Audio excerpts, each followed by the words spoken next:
Hello বন্ধুরা, কেমন আছেন? আশা করি সকালে সুখে ও শান্তিতে আছেন।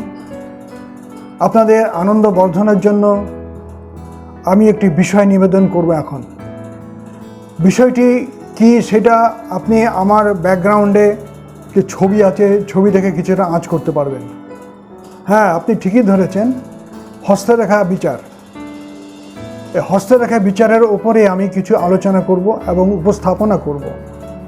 আমি পিকে মৈত্র, আমার একটা ছোট্ট ডিগ্রি আছে, শাস্ত্রী সামুদ্রিক। অনেকে জানেন সামুদ্রিক মানে হচ্ছে হাতের রেখা চিহ্ন সহ দেহের নানা চিহ্ন বিচার করে ভাগ্য বলা। এখন ভাগ্য কে না জানতে চায়? সকলের ইচ্ছা তার জীবনটা কেমন যাবে, সে কেমনভাবে জীবন অতিবাহিত করবে, কোন কাজ সে পাবে, পড়াশোনা কতখানি হবে, নানা কিছু তার জানতে ইচ্ছা করে এবং অনেকেই এই জানার জন্য বইও পড়ে ফেলে অনেকটা। কিন্তু ব্যস্ততার জন্য এবং এই গতিমান সমাজে বই পড়ে কোনো বিষয়ে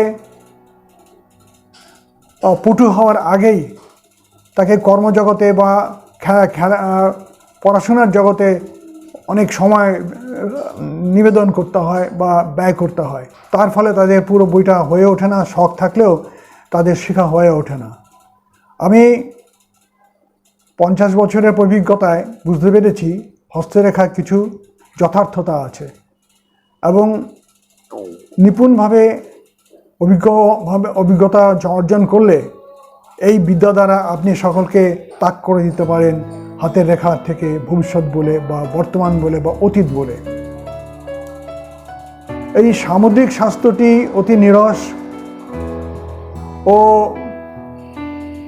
সামান্য জটিল, এই কারণে সকলে আয়ত্ত করতে পারে না। আয়ত্ত করতে গেলে তাকে পড়াশোনা তো করতেই হবে কন্টিনিউয়াসলি, তার সাথে সাথে প্র্যাকটিসও করতে হবে এবং এই প্র্যাকটিসটা ভীষণ প্রয়োজন। কারণ হাতের রেখা পৃথিবীর সমস্ত মানুষের একই স্ট্রাকচারের, একই রকম দেখতে হলেও তারতম্য আছে, সূক্ষ্মতম তারতম্য আছে। এই সূক্ষ্মতম তারতম্য বিচার করলেই বোঝা যাবে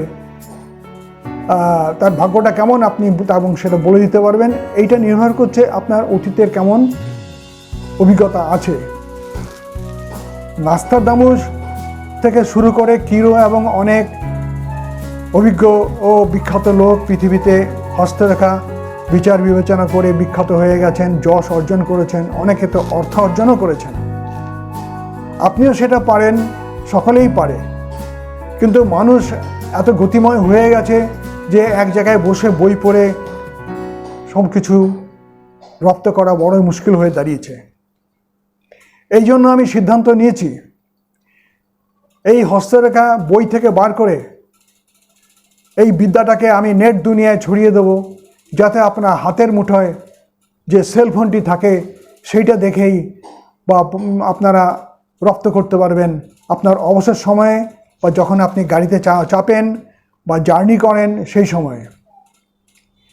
এর ফলে কী হবে, আপনি আপনার যে সুপ্ত বাসনা ছিল, আপনি এই রহস্যটা ভেদ করবেন হাতের রেখার, সেইটা পূরণ হবে। আপনারা সকলেই জানেন ইংরেজিতে হস্তরেখাকে বলা হয় পামিষ্টি। পামিষ্টি মানে পাম এবং মিষ্টি মানে রহস্য। এই রহস্য উদ্ঘাটন করা যায়। রহস্য উদ্ঘাটন করলে প্রতিটি মানুষের জীবনের অতীত, বর্তমান এবং ভবিষ্যৎও বলে দেওয়া যায় খুব সুন্দরভাবে। বিশেষত আমি যেমন শুরু করেছিলাম, যারা পড়াশোনা করছে বা ভবিষ্যতে ক্যারিয়ার তৈরি করবে তাদের কিভাবে চললে সুবিধা হবে বা তাদের গাইডেন্স দেওয়ার জন্য। আমি সেইভাবে প্রফেশনাল জ্যোতিষ নই, কিন্তু আমি দেখেছি তাদের গাইডেন্স দেওয়ার পরে তারা তো ভালো চাকরি পেয়েছে, যথাযথ জায়গায় পোস্টিং পেয়েছে এবং ভালো পড়াশোনা করে উন্নতি লাভ করেছে। এখন সেলফোন তো সকলের হাতেই থাকে। সেলফোন আপনি যখন অবসর সময় সেলফোন বার করে আপনি আমার এই চ্যানেল থেকে চ্যাপ্টারগুলো বার করে আপনি পড়তে পারেন। আমার এই জ্যোতিষের এই হস্তরেখার বিদ্যাটি আমি আপনাদের নিবেদন করব প্রশ্ন উত্তরে। এইটাই প্রথম, বাংলা ভাষায় এই প্রথম প্রশ্ন ও উত্তরে। আমার অভিজ্ঞ ছাত্রছাত্রী তারা আমাকে প্রশ্ন করবে আর আমি তার যথাযথ উত্তর দেব। প্রশ্ন উত্তরে হলে হয় কি, আপনাদের একটা ইন্টারেস্ট গ্রো হয় যে এই প্রশ্নটা করলো, আচ্ছা এর উত্তর কি হবে। তার ফলে আপনাদের হৃদয়ঙ্গম করতে সুবিধা হয়। হাত দেখা বহু লোকেরই ইচ্ছা থাকে কিন্তু হয়ে ওঠে না। ভবিষ্যতে আপনারা যারা এই বিদ্যা রপ্ত করে যথেষ্ট প্রভাবশালী হয়ে উঠবেন, আপনি যশও পাবেন, অর্থপ্রাপ্তি হবে এবং তার ফলে আপনাদের যথেষ্ট প্রশান্তি আসবে, মনের একটা শান্তি আসবে যে হ্যাঁ আমি একটা বিদ্যা শিখলাম। এখন আমরা তৃতীয় অধ্যায়ে প্রবেশ করব। এই পরিচ্ছেদে আমরা আলোচনা করব হাতে গ্রহগণের ক্ষেত্র, রেখা সম্বন্ধে পরিচিতি, চিহ্ন, বিভিন্ন ক্ষেত্রের অর্থ।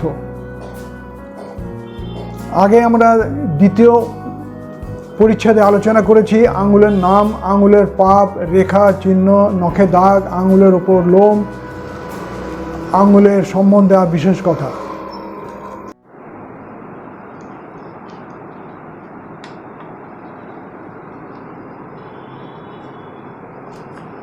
স্যার, আগের অধ্যায়ে আপনার মুখ থেকে শুনেছি যে তর্জনী বৃহস্পতির আঙুল, মধ্যমা শনির আঙুল ইত্যাদি ইত্যাদি।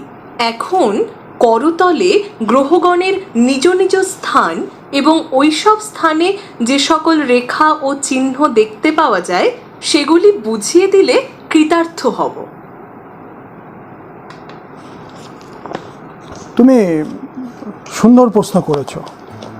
তুমি যে হস্তরেখার বিষয়ে এতখানি মন ডেডিকেটেড করে রেখেছো তাতে আমি অবাক হয়ে গেছি। অনেকে এইভাবে দেখা যায় না। তুমি যে সমস্ত প্রশ্ন করছো সেই প্রশ্নগুলো যদি উত্তর ঠিকঠাক দেওয়া যায় তাহলেই সকলেই হাত দেখা রপ্ত করতে পারবে। তো এখন বলি, ক্ষেত্রগুলো তোমাকে পরিচয় করিয়ে দিই। যেমন ধরো বৃহস্পতির ক্ষেত্র। বৃহস্পতির ক্ষেত্র এইটা হলে তর্জনী, এই জায়গাটাকে বলা হয় বৃহস্পতির ক্ষেত্র। ঠিক আছে।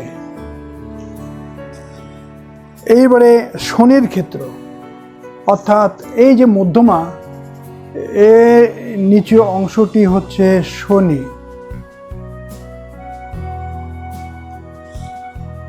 রবির ক্ষেত্র অনামিকার নিচে, এই যে অনামিকা এর নিচু অংশে হচ্ছে রবি।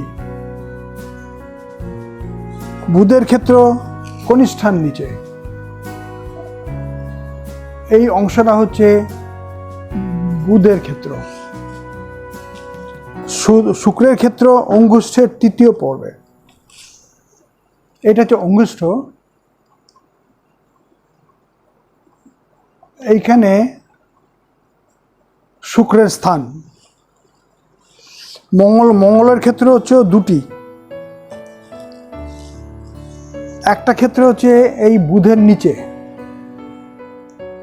এই পোর্শনে মঙ্গলের ক্ষেত্র।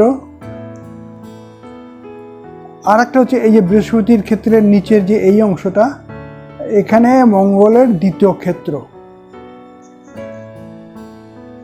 এই জিনিসটা স্ক্রিনশট করে নিলে বুঝতে সুবিধা হবে। অর্থাৎ তর্জনীর ক্ষেত্রে বৃহস্পতি, মধ্যমার ক্ষেত্রটা হচ্ছে শনি, অনামিকার ক্ষেত্রে হচ্ছে রবি, বুধের ক্ষেত্রে কনিষ্ঠার তলায় হচ্ছে বুধের ক্ষেত্র।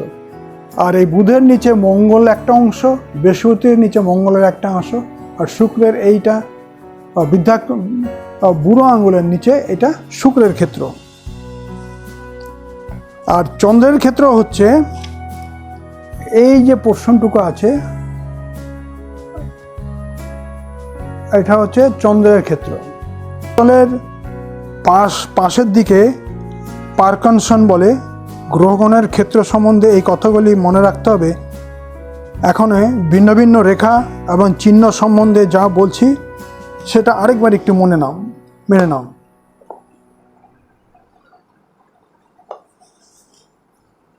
তোমরা হয়তো জানো বা অনেকটা হৃদয়ঙ্গম করেছো, এই যে রেখাটা আছে, এই রেখাটা, এটা হচ্ছে আয়ু রেখা। এই মঙ্গলের এই ক্ষেত্র থেকে শুরু করে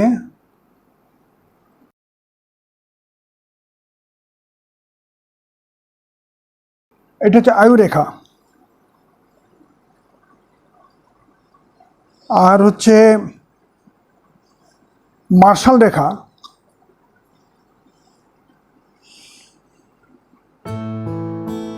এই শনির ক্ষেত্রে এখান থেকে আরম্ভ করে বুধের ক্ষেত্র অবধি এটাকে মার্শাল রেখা বলা হয়। শিরোরেখা, শির অর্থাৎ হেডলাইন, এটা ঠিক প্যারালাল গিয়ে এই যে রেখাটা এসছে এটাকে বলা হয় শিরোরেখা। হৃদয় রেখা এখান থেকে গিয়ে বুধের তলা থেকে গিয়ে যে রেখাটা বৃহস্পতির ক্ষেত্র অবধি গেছে এটা হচ্ছে হৃদয় রেখা। ভাগ্যরেখা, দ্য ফরচুন লাইন, এই যে লম্বা লাইনটা আছে এটা হচ্ছে ভাগ্যরেখা।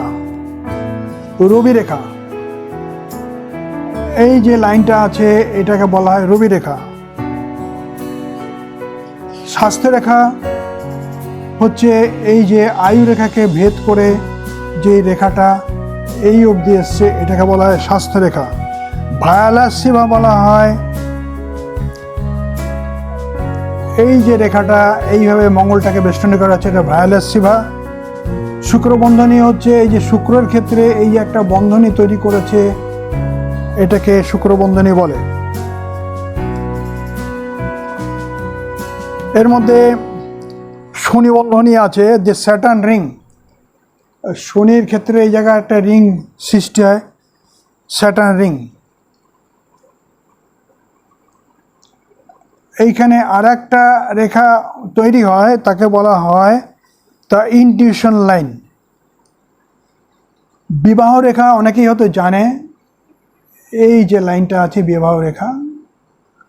দুটো বিবাহ রেখা লিখে দিলাম, আসলে একটাই হবে, দুটো হতে পারে। সন্তান রেখা, এর উপরে আপশুট যে সমস্ত রেখা হয় সন্তান রেখা বলা হয়। আয়ু বন্ধনী হচ্ছে এইগুলোকে আয়ু বন্ধনী বলা হয়।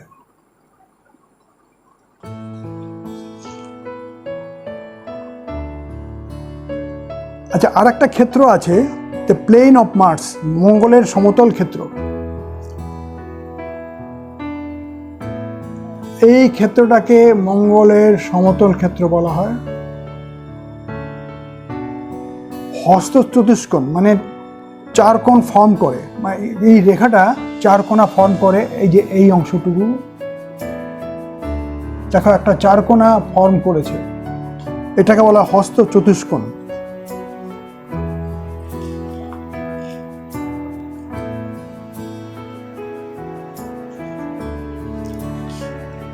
এছাড়াও এই দাগগুলো ছাড়াও কতগুলো চিহ্ন আছে, যেমন তারা চিহ্ন, স্টার চিহ্ন, চতুষ্কোণ চিহ্ন।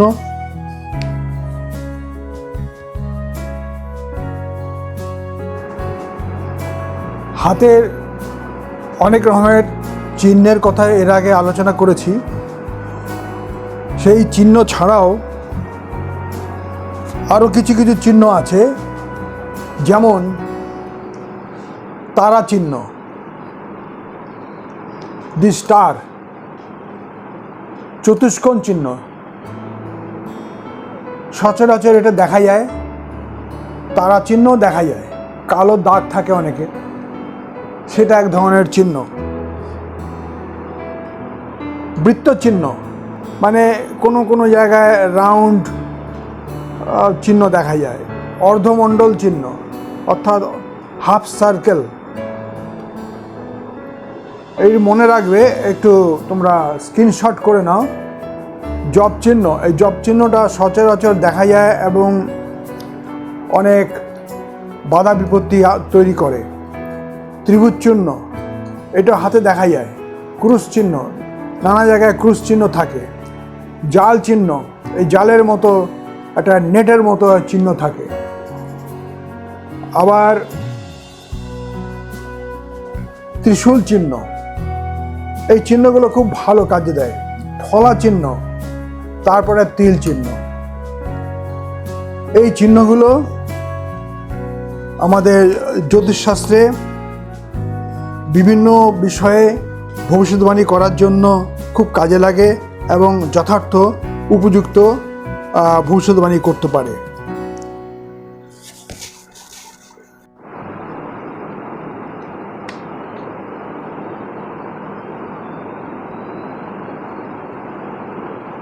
স্যার, আঙুল এবং রেখাদি সম্বন্ধে আপনি যা বললেন সেই সকল কথা শুনে বাধিত হলাম।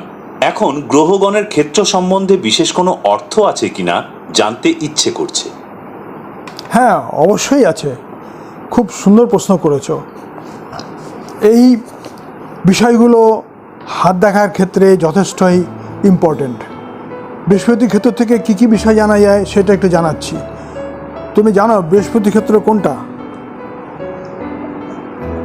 এই যে তর্জনীর তলায় এই জায়গাটা বৃহস্পতি, আশা করি তোমাদের মনে আছে।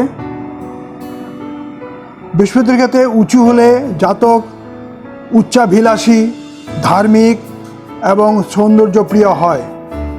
সে ব্যক্তি ছোট ছেলে, বাচ্চা, শিশু ইত্যাদি ভালোবাসে। আর এই ক্ষেত্র নিচু হলে জাতক অধার্মিক এবং আত্মশ্লাঘী হয়।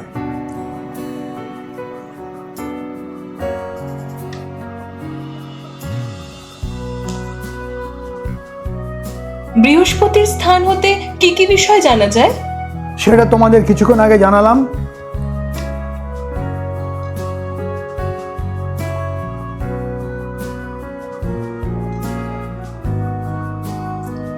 তারপরে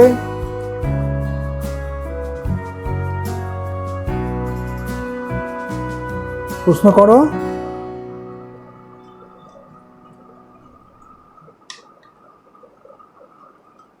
শনির স্থান হতে কি কি বিষয় জানা যায়? শনির ক্ষেত্র হতে কি কি বিষয় জানা যায়? হ্যাঁ, শনির ক্ষেত্র কোনটা সেটা তো অবশ্যই তোমাদের আর বলতে হবে না, এটা জানো, এটা শনির ক্ষেত্র। শনির ক্ষেত্র উঁচু হলে জাতক সঙ্গীত এবং ব্যবসা বাণিজ্য, বিশেষত কৃষিকার্য প্রিয় হয়। সে ব্যক্তি নির্জনে থাকতে ভালোবাসে, ধর্ম সংক্রান্ত স্তোত্রাদি পাঠ করতে আনন্দবোধ করে। এই রকম ব্যক্তি বিবাহকে বড় সুখকর বলে মনে করে না। আর এই ক্ষেত্র যদি নিচু হয়, শনির ক্ষেত্র, তাহলে জাতক উন্নতি করতে পারে না, সামান্যভাবে তার জীবন কেটে যায় মাত্র।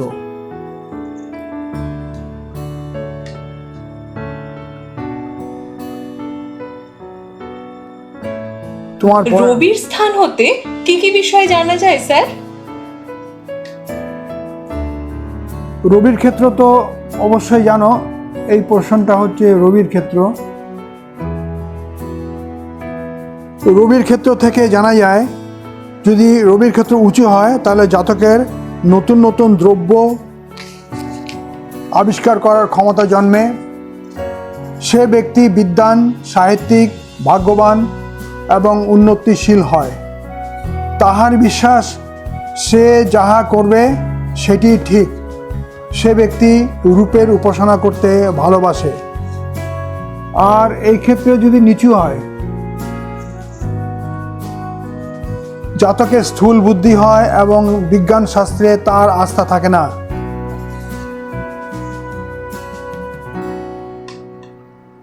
বুধের স্থান হতে কি কি বিষয় জানা যায়? বুধের ক্ষেত্র মনে আছে এইটা, বুধের ক্ষেত্র মনে রাখবে যে এটা উঁচু হলে জাতক খোশ মেজাজি, ভ্রমণপ্রিয়, বাগ্মী, বুদ্ধিমান, ব্যবসায়ে পটু নানা বিদ্যা বিশেষত বিজ্ঞান শাস্ত্র প্রভৃতিতে পারদর্শী হয়। আর এই ক্ষেত্র যদি নিচু হয় তাহলে জাতক আলস্যপ্রিয় এবং বুদ্ধিহীন হয়। শুক্রের স্থান হতে কি কি বিষয় জানা যায়? শুক্রের ক্ষেত্র থেকে এই বিষয়ে জানতে পারবে, যদি এই ক্ষেত্র উঁচু হয় তাহলে জাতক সৌন্দর্যপ্রিয় এবং স্ত্রী জাতির প্রতি যথাযথ সম্মান রক্ষণে পটু হয়। শুক্রের স্থান মনে আছে তো? এ হচ্ছে শুক্রের স্থান।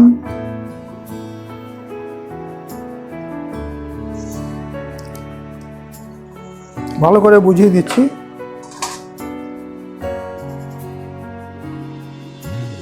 এ হচ্ছে আয়ু রেখা।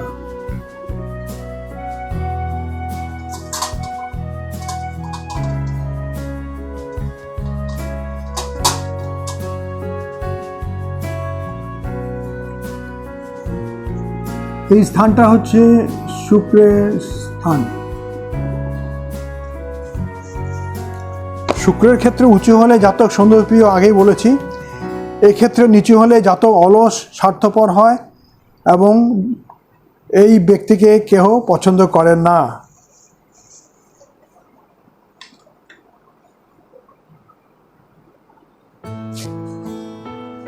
মঙ্গলের স্থান হতে কি কি বিষয় জানা যায় স্যার?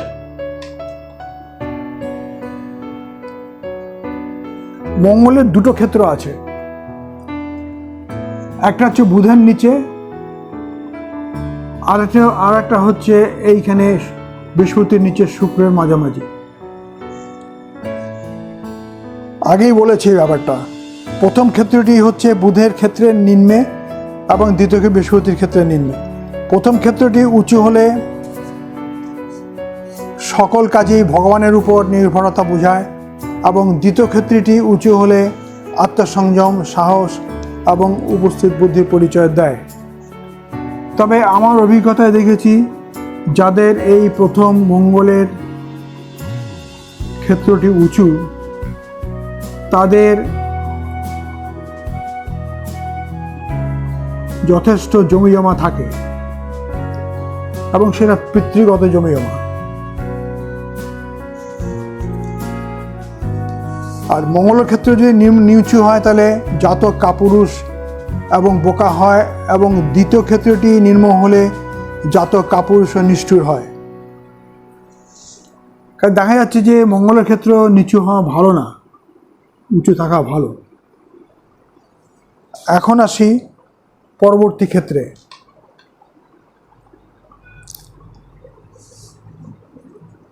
চন্দ্রের স্থান হতে কি কি বিষয় জানা যায়? চন্দ্রস্থান কোনটা? চন্দ্রের স্থান হচ্ছে এই জায়গাটা।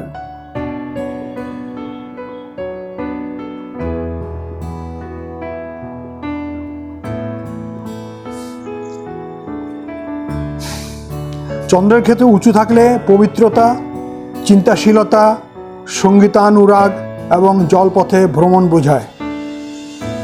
আর এই ক্ষেত্রটা যদি নিচু হয় তাহলে চিন্তাশীলতা এবং মনের একাগ্রতার অভাব সূচনা করে।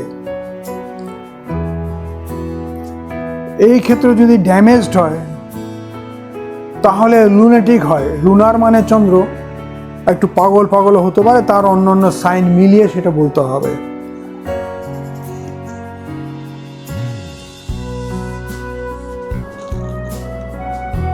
আমাদের পরবর্তী পরিচ্ছেদ, চতুর্থ পরিচ্ছেদে আমরা আলোচনা করব রেখার বর্ণ, রেখাদের অর্থ, অনুরেখা, মার্শাল রেখা, শিরোরেখা, হৃদয় রেখা, সলোমন বন্ধনী, ভাগ্যরেখা, রবি রেখা, ভায়ালাস সিভা।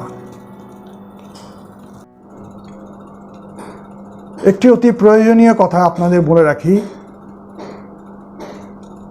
আমার এই কোর্সটি 9টি পরিচ্ছেদে বিভক্ত এবং বহু পরিচ্ছেদ বা চ্যাপ্টার আমি এক জায়গায় করে 9টি চ্যাপ্টারে ভাগ করেছি। প্রত্যেকটা চ্যাপ্টার বিশেষ বিশেষ সাবজেক্টের উপরে বিস্তার করেছে। প্রতিটি চ্যাপ্টার পড়লে এবং আগের চ্যাপ্টারের লিঙ্ক রাখলে আপনাদের এই বিদ্যা রপ্ত করতে খুব সুবিধা হবে, যাতে আপনারা ভবিষ্যতে যখন রেফার করবেন বা অন্য চ্যাপ্টারে কি লেখা আছে সেটা জানতে চাইবেন, তার ফলে আপনাকে সেই লিঙ্কটা বা সেই চ্যাপ্টারটা আপনাকে খুঁজে বার করতে হবে, যাতে আপনি চ্যাপ্টারটা খুব সহজে পান এবং আপনার কাছে যদি সহজে চলে আসে।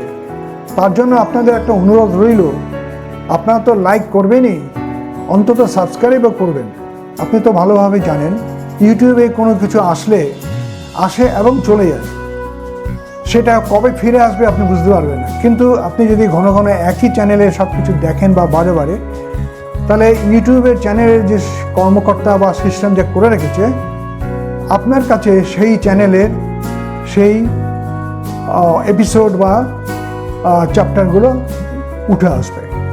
তাই আপনাদের অনুরোধ রইল যে আপনারা অন্তত লাইক এবং সাবস্ক্রাইব করবেন। নমস্কার রইল, আপনাদের জ্যোতিষ শিক্ষার দিকে এগিয়ে যান। আমরা দেখব আপনারা কত উন্নতি করেন, এটাই আমার কাম্য।